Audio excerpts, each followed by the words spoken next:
I'm not sure what it was, if it's been presented in your data or you've seen it in your data, is for corporations that used third-party data centers out there. So the Digital Realties, the Core Sites, all those various guys.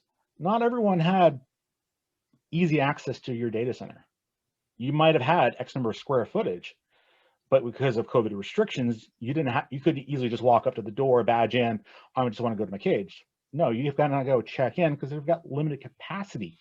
So that does also impact how you do projects. Like, okay, I need to land 4 new frames of storage.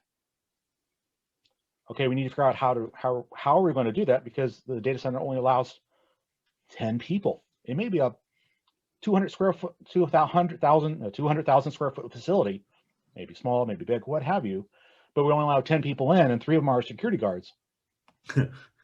So let's get some on-prem storage. Yeah, so like, okay, we can't even guarantee we can get it there, because some places, like, we don't even want it on our loading dock. Right. Thank you, you bought it, but you need to get off our loading dock in 72 hours. Oh, by the way, you can't install it because there's no slots available for installers. Unbelievable. So from that, go ahead. Sorry, go ahead. Yeah, so there was those various things which are out there, which is not always particularly in the news. Like, there it is, but that also created a little backlog of, well, let's not buy right now, because we can't even guarantee we could use it. If we want it installed in 3 months, we can't even guarantee we could actually have it physically in the build in that cage in 3 months. It might have to be 6 months. So essentially what I'm hearing there is a shift away from net new spend or increasing spend to your colo, and maybe just a temporary shift on-prem, which obviously, Pure is one of the premier names there.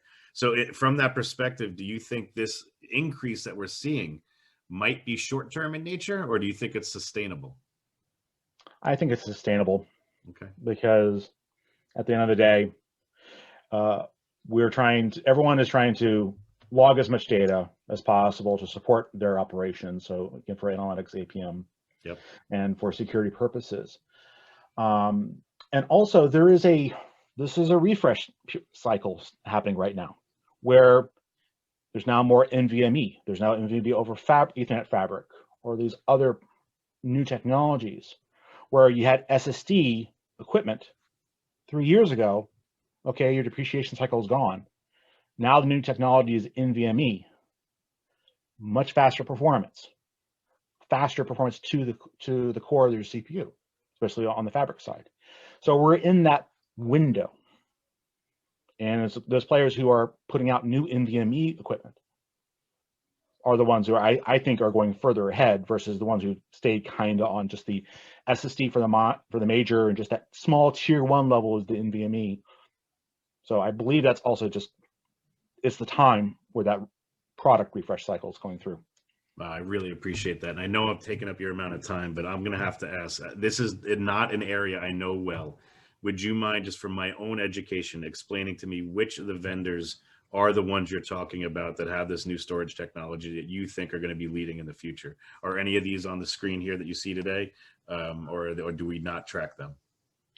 So you've got the Pure, you got the cohesive rubrics. They're slightly different what they do, right, compared to Pure. Of course, NEP's got their implementation. You got HP with Nimble and their 3-PAR offerings. You got Hitachi. Yeah, pretty much all the the big ones are there. And they all have this new technology that you're describing. Yeah, it's okay, because it plugs directly into their PCI infrastructure that is native to their implementation set, and a lot of these companies, if you look at the physical hardware, a lot of it's just cookie cutter hardware. The enclosures are common against a number of these, and sometimes you can actually see the controllers are pretty commonality across many of these different providers. It's not coming down, what is their secret sauce? What is that? That's going to be a differentiation, because not everyone is designing enclosures, designing carriages. They're like, we're just taking it directly off the OEM market, and we're just going to repackage it, new colors on it, our differentiation is our secret sauce. because everyone's using pretty much Xeon processors. They're utilizing an ASIC here, an ASIC there. So, so what does become the differentiator then? Is it its ability to stand up quickly? Is it the cost? Is it support? It's the cost, support, the automation functionalities. If you can take if you can automate your storage provisioning and attach it to your Docker host or to your VMware host, and you can spin that up more faster, that's going to be your differentiation on that. We're showing Cohesity and Pure as two names that seem to be, pretty solid here. Are those two that you agree with, or would you throw out another one for me to look at? I agree. Okay. EMC is not going away either. They've got some any place that have a lot of big players, but Pure is definitely there. Cohesity is definitely there.